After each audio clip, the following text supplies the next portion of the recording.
प्यारे बच्चों, हमने आपको पहले फ्रैक्शन के बारे में बता दिया था, ठीक है। और उससे पहले मैंने आपको एक सर्किल के बारे में बताया था। और क्या है ये बच्चों? सर्किल। सर्किल है। सर्किल के कुछ एग्जांपल दे सकते हो आप? Yes ma'am. बताइए, जो जो आपको आता है, जो रोज देखते हो आप। रोटी, चुल्ली, चंद्रमा, बिंदी, और जल्दी जल्दी जल्दी जल्दी।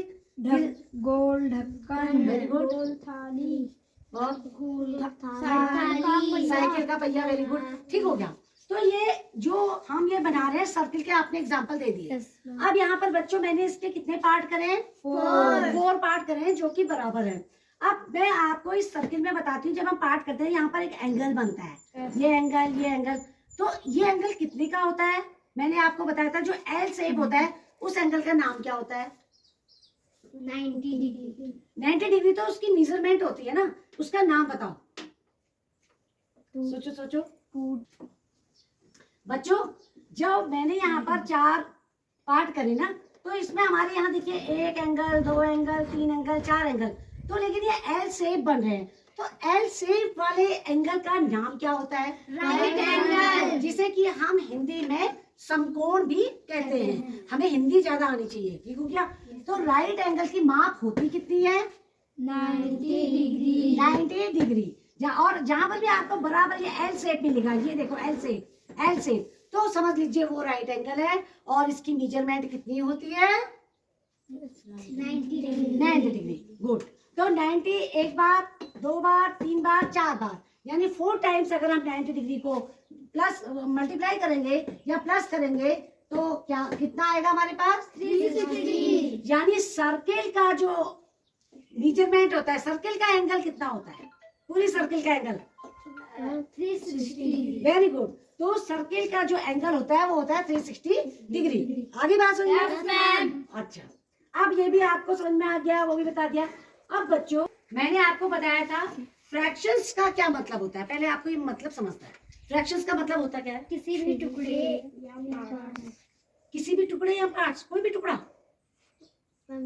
किसी भी चीज के बराबर टुकड़े, बराबर पार्ट, जैसे रोटी के, ब्रेड के, चॉकलेट के, किसी के भी टुकड़े हो सकते हैं, लेकिन वो टुकड़े क्या होंगे? बराबर बराबर होंगे। जैसे कि हमारे पास ये रोटी है, समझ लो, इसके बराबर बराबर टुकड़े, लेकिन वो जिस जिस हिस्से में बांटेंगे हम उतने टुकड़े, लेकिन सारे बराबर होने चाहिए। उसे ही हम क्या कहते हैं?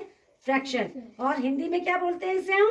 भिन्न। क्या बोलते हैं? भिन्न। आपको पहले भी समझा दिया था फ्रैक्शंस के बारे में। ये आउल के पेज में मैंने इतने सर्कल लगा रखे हैं, और यहाँ पर आपको ये बताना है ताकि आपका कंसेप्शन क्लियर हो जाए।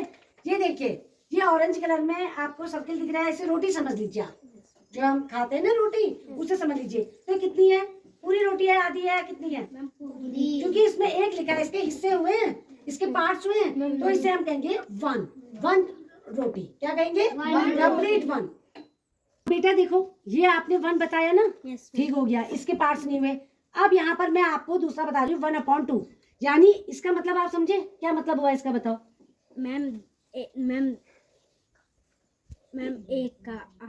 एक रोटी के 2 टुकड़े, 2 पार्ट्स ना, एक रोटी के 2 पार्ट्स। अगर आप बिना स्केल उसके करेंगे तो इसके बराबर पार्ट्स करके दिखाओ तो।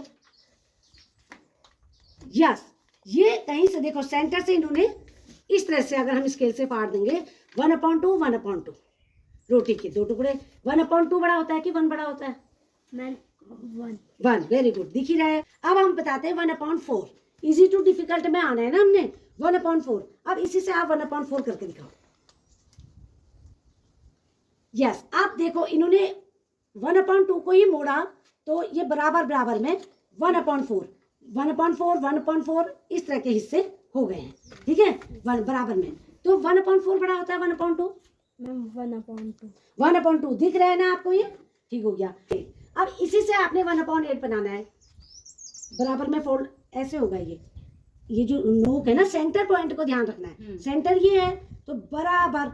अब जो है आपका बिना स्केल, बिना मेजरमेंट के आपने इस एक्टिविटी से 1/8 बनाना सीख लिया है।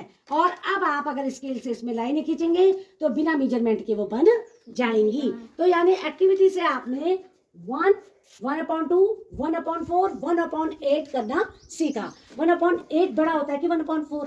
1/4. ये क्योंकि वो आपको दिखाई दे रहे हैं। और तो इस तरह से अब बाकी जो बचे, बाकी कुछ प्राइम नंबर बचे हैं, कुछ जैसे आपको बचा 1/3, 1/6, 1/5, 1/7, ये मैं आपको अगली बार बताऊंगी, क्योंकि मुझे आना है इजी टू डिफिकल्ट में। इतना समझ, इतना कंसेप्शन आपका क्लियर हो गया? Yes, sir. कोई प्रॉब्लम? अगर कोई भी आपसे कभी भी पूछता है 1/8 बड़ा होता है कि 1/9? 1/8. 1/8, क्योंकि आपने अब टुकड़े बना के समझ लिए हैं, और बिना स्केल के, बिना कंपास के आप ऐसे भी 1/8 तक बना सकते हो, इजी वाले, जो कि बहुत ही मोस्ट इजी है, इजीएस्ट ऑफ ना, जो इजीएस्ट होगी इसे करके ऐसे दिखा सकते हो। किसी छोटे बच्चे को आपने दिखाना है तो क्लियर हो गया बेटा? चलो कल्पना के लिए बिग हैंड करो। ओके बेटा। बेटा देखो यहाँ पर मैंने 2D लिखा है, तो सर्किल 2D है या 3D है बताओ? 2D. 2D कैसे है? मैम क्योंकि लंबाई और चौड़ाई. केवल एक लंबाई हो सकती है, चौड़ाई।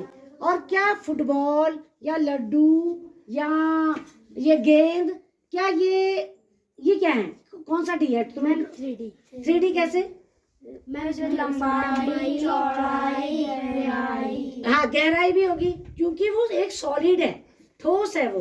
तो इसको हम सर्किल में नहीं, सर्किल जो है इसमें लंबाई चौड़ाई है, तो ये 2 डायमेंशनल, यानी कौन सी? L × B, लंबाई गुणा चौड़ाई।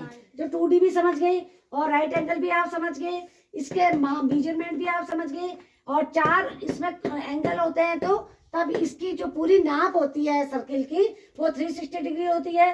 तो आपको सर्किल के बारे में इतना पता चला, और सर्किल के हमने इस तरह से फ्रैक्शन बनाए, 1, 1/2, 1/4, 1/8, इतना आज आप समझ गए, दैट इज एनफ।